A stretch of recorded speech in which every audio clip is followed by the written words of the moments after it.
मेरे चैनल पर आपका स्वागत है। आज हमारा विषय है ताओवाद प्रवाह का दर्शन। जो कोई प्रतिरोध नहीं करता वह सबसे कठोर पदार्थों पर भी विजय प्राप्त कर लेता है। जो कोई प्रतिरोध नहीं करता वह जहाँ कोई स्थान नहीं है वहाँ भी प्रवेश कर सकता है। दुनिया में बहुत कम लोग शब्दहीन शिक्षा को समझ सकते हैं या निष्क्रियता के मूल्य को जान सकते हैं। लाओ त्जू यह साबित नहीं हो पाया है कि वास्तव में वे कभी जीवित रहे, लेकिन अगर रहे होंगे तो शायद 5वीं और 6ठी शताब्दी ईसा पूर्व के आसपास, जो उन्हें कन्फ्यूशियस का समकालीन बनाता है। फिर भी चीनी दार्शनिक लाओ त्जू ने ताओ ते चिंग नामक एक शानदार ग्रंथ लिखा जो ताओवाद का मुख्य ग्रंथ है। ताओवादी दर्शन से उभरा एक प्रसिद्ध अवधारणा है वू वेई, जिसे निष्क्रियता, प्रयास रहित क्रिया या विरोधाभासी निष्क्रियता की क्रिया के रूप में अनुवाद किया जा सकता है। व्यावहारिक अर्थ में हम वो वेई को प्रवाह की अवस्था के रूप में वर्णित कर सकते हैं, जिसे अक्सर एथलीटों द्वारा द जोन कहा जाता है। जब एथलीट द जोन में होते हैं तो वे प्रयास किए बिना क्रिया करते हैं और समय और स्थान के माध्यम से लगभग प्रयास रहित गति करते हैं। वहाँ कोई अतिशयोक्ति नहीं होती, कोई चिंता नहीं होती, कोई पुनर्विचार नहीं होता, सब कुछ प्राकृतिक प्रवाह में बहता हुआ प्रतीत होता है। ताओवाद की खूबसूरत परंपरा में परिचय के रूप में मैं आपको प्रस्तुत करना चाहूँगा प्रवाह का दर्शन। ताओ ते चिंग एक रहस्यमय कलाकृति है। इस बात पर सहमति नहीं है कि यह ठीक कब लिखा गया था, बल्कि इसके लेखक के अस्तित्व पर भी संदेह है। फिर भी एक बात निश्चित है, इस काम की गहराई ने आज तक मानवता पर अपनी छाप छोड़ी है। यह न कहना ही कि ताओ ते चिंग बाइबिल के बाद विश्व साहित्य में सबसे अधिक अनुवाद किया गया कार्य है। ताओवादी दर्शन का सार ताओ के साथ सामंजस्य में जीना है, जिसे मार्ग भी कहा जाता है। तो ताओ क्या है? यह एक ऐसा प्रश्न है जिसका हम वास्तव में उत्तर नहीं दे सकते और उत्तर देने की कोशिश भी व्यर्थ है। हमारी ताओ की समझ हमारे अवलोकन की सीमाओं तक ही सीमित है। यह कि ताओ वास्तव में क्या है और इसका रूप। वास्तव में ताओ क्या है और इसका रूप, अनुभूति, गंध या शब्द कैसा है, यह एक रहस्य बना हुआ है। इसके अलावा हमारे द्वारा बोले गए ताओ लाओ त्जू के अनुसार वास्तविक ताओ नहीं है। इसलिए ताओ ते चिंग के प्रसिद्ध आरंभिक शब्द इस प्रकार हैं। जिस ताओ का वर्णन किया जा सकता है वह शाश्वत ताओ नहीं है। जिस नाम का उच्चारण किया जा सकता है वह शाश्वत नाम नहीं है। उद्धरण समाप्त। जी हाँ, ताओवादी दार्शनिक बार बार जोर देते हैं कि वास्तविक ताओ एक सर्वव्यापी शक्ति है जो हमारी समझ से परे है और इंद्रियों द्वारा ग्रहण नहीं की जा सकती। और यद्यपि हम वास्तविक ताओ को कभी नहीं समझ सकते, लक्ष्य इसके साथ सामंजस्य में रहना है, जो प्रकृति के प्रति आस्टोइक दृष्टिकोण से आश्चर्यजनक रूप से समान है। तो हम मार्ग के साथ कैसे सामंजस्य पूर्ण रूप से रह सकते हैं? ताओवादी साहित्य वास्तव में इसे प्राप्त करने का एक व्यावहारिक तरीका नहीं बताता।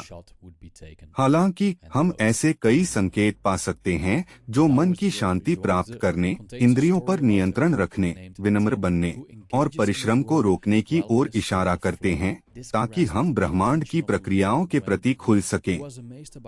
यह मन की शांति जरूरी नहीं कि हम कहीं बैठकर आंखें बंद कर लें। ताओवादी देखते हैं कि मन की शांति को क्रिया के साथ जोड़ा जा सकता है, और यदि हम पूरी तरह वर्तमान क्षण में हैं, तो हमारी क्रियाएं प्रयास रहित, फर्क रहित और मनोयोग से होंगी। इतना कि यह लगभग आनंदमय हो जाता है। अपनी आत्मकथा में सेवानिवृत्त पेशेवर बास्केटबॉल खिलाड़ी बिल रसेल लिखते हैं, मानो हम धीमी गति में खेल रहे थे।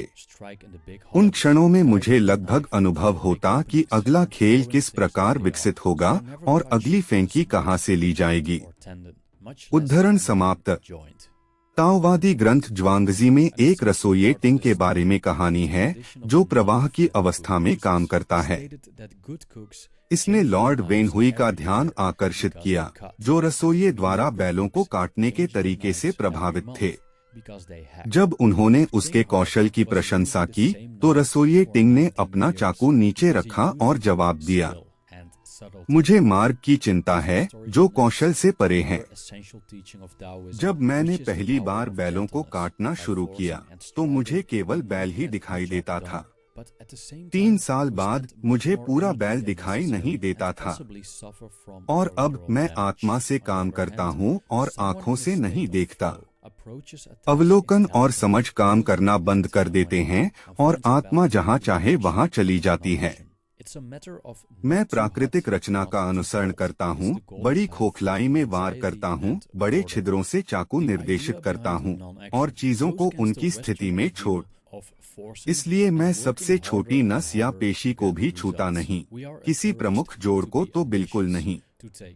उद्धरण समाप्त। इस कहानी का एक अहम हिस्सा रसोइये द्वारा प्रयुक्त चाकू की स्थिति है। उन्होंने कहा कि अच्छे रसोइये हर साल अपने चाकू बदलते हैं क्योंकि वे काटते हैं और मध्यम रसोइये हर महीने चाकू बदलते हैं क्योंकि वे चीरते हैं। हालांकि रसोइये टिंग 19 साल से एक ही चाकू का इस्तेमाल कर रहा था क्योंकि उसने इसे कौशल और मिजाज से इस्तेमाल किया था। यह कहानी ताओवाद की एक अन्य मौलिक शिक्षा से जुड़ती है जो कि कोमलता की शक्ति है। जबरन करके और परिश्रम करके हम काम तो पूरा कर सकते हैं, लेकिन उसी समय हम जरूरत से ज्यादा ऊर्जा खर्च करते हैं और संभवतः पार्श्व नुकसान भी होता है। दूसरी ओर प्रवाह की अवस्था में कोई बुद्धिमानी से कार्य करता है, जानता है कि कब करना है और कब नहीं, तथा क्रिया और निष्क्रियता के बीच संतुलन पाता है। यह बहुत गर्म नहीं, बहुत ठंडा नहीं का मामला है। यह चिंता और उबाऊपन के बीच स्वर्णिम मार्ग है। निष्क्रियता के पीछे का विचार पश्चिमी आदर्श के विपरीत है, जो जबरदस्ती और परिणाम प्राप्त करने के लिए मेहनत को बढ़ावा देता है। हमें महत्वाकांक्षी बनने, नियंत्रण संभालने और संघर्ष करने के लिए प्रोत्साहित किया जाता है। इस बीच अनेक लोग अवसाद, चिंता विकार और नींद के विकार से पीड़ित हैं। क्या हम खुद को जला रहे हैं? हम निष्क्रियता को तुच्छ समझते हैं और अक्सर इसे आलस्य से गलत समझ लेते हैं। लेकिन ये अलग अलग चीजें हैं। जब हम प्रकृति को देखते हैं तो कुछ न करना हमारे विचार से कहीं ज्यादा तर्कसंगत लगता है। परिणाम हमारे द्वारा खर्च की गई ऊर्जा के बराबर नहीं होते। परिणाम किसी श्रृंखलाबद्ध क्रिया का परिणाम होता है। इसका मजेदार पहलू यह है कि इनमें से अनेक क्रियाएं स्वाभाविक रूप से होती हैं और एक कार्य को सही दिशा में ले जाने के लिए आवश्यक से ज्यादा मानव हस्तक्षेप की जरूरत नहीं होती। क्या यह सच नहीं कि अनेक समस्याएं खुद ही हल हो जाती हैं? ताओवाद जीवन की तुलना नदी से करता है। नदी का पहले से ही एक या एक से अधिक मार्ग होता है और जब हम उस नदी में आ जाते हैं तो हम धारा के विरुद्ध तैर सकते हैं, किसी शाखा को पकड़ सकते हैं या छोड़कर बहाव के साथ चल सकते हैं। अपने जीवन के अधिकांश समय हम धारा के विरुद्ध तैरते हैं और हमें इसका भी एहसास नहीं होता। हमारा मन मानता है कि वह पर्यावरण को नियंत्रित कर सकता है और करना चाहिए ताकि जीवित रह सके, जो कि एक प्रकार से अहंकारी है क्योंकि हमारे अंदर और बाहर की अधिकांश प्रक्रियाएं हमारे नियंत्रण में नहीं होती। मेरा मतलब है, सच तो यह है कि हम अपनी शारीरिक प्रक्रियाओं जैसे पाचन, रक्त प्रवाह या घाव भरने को नियंत्रित नहीं करते। हम दूसरों पर नियंत्रण नहीं रखते, हम भविष्य पर नियंत्रण नहीं रखते। हम यह भी नियंत्रित नहीं करते कि हम किससे प्यार करते हैं और हमें कौन आकर्षक लगता है। हमारी स्वयं की क्षमताओं के बाहर की हर चीज किसी न किसी दिशा में चली जाती है। कभी कभी बुद्धि के द्वारा प्रेरित होकर, लेकिन ज्यादातर स्वाभाविक रूप से।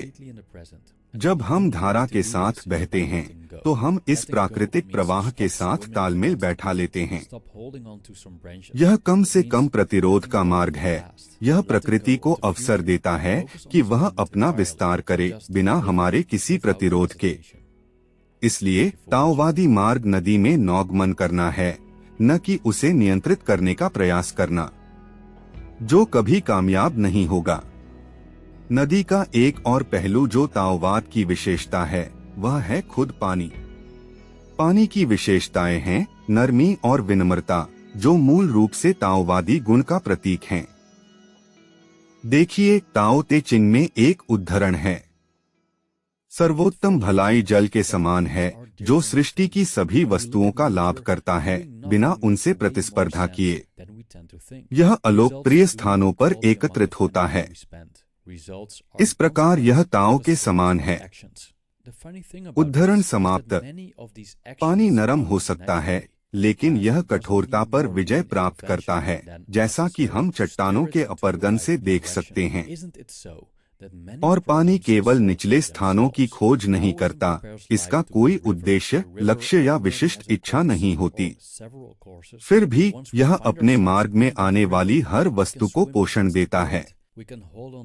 यह एक अद्भुत जीवन शक्ति है जो शाब्दिक रूप से ईश्वर का काम करती है, लेकिन किसी महत्वाकांक्षा के बिना। पानी सबसे नरम और आत्मसमर्पणी पदार्थ है। फिर भी कठोर और अडिग को परास्त करने के लिए पानी से अच्छा कुछ नहीं है, क्योंकि इससे टक्कर लेने वाला कोई नहीं है। उद्धरण समाप्त। यदि आपने कभी प्रवाह की अवस्था का अनुभव किया है तो एक चीज होती है जो गायब हो जाती है और केवल तभी वापस आती है जब सोचने वाला मन नियंत्रण वापस लेता है। वह है परिणामों पर ध्यान केंद्रित करने की बजाय हाथ के काम पर। यह मुझे स्टोइक अवधारणा अमोर फाटी की याद दिलाता है, जो यह सलाह देता है कि परिणाम को गले लगाया जाए, चाहे वह कुछ भी हो, और भविष्य के बारे में चिंतित होने की बजाय वर्तमान पर ध्यान केंद्रित किया जाए। चाहे आप पूरी तरह से खेल, लेखन, वीडियो गेम या नृत्य में डूबे हों। जब आप प्रवाह की अवस्था में होते हैं तो आप परिणाम, दबाव, भविष्य के बारे में चिंताएं, अतीत की विफलताओं को भूल जाते हैं। बस आप और सामने का काम है। आप पूरी तरह से वर्तमान में हैं। और ऐसा करने का एकमात्र तरीका है छोड़ देना। छोड़ देना मतलब है धारा के खिलाफ तैरना बंद कर देना, कुछ शाखाओं को पकड़े रहना छोड़ देना। इसका मतलब है अतीत को जाने देना, भविष्य को जाने देना, पूरी तरह से इस क्षण पर ध्यान केंद्रित करना और बिना संकोच के इसे जीना। धन्यवाद, आपने देखा।